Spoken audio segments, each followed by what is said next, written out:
ukhona ubaba.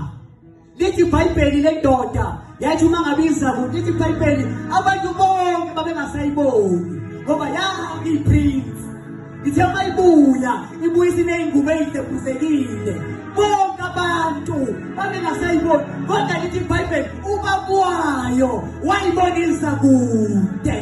Umuntu ekuKristu Jesu uyisidalwa esisha.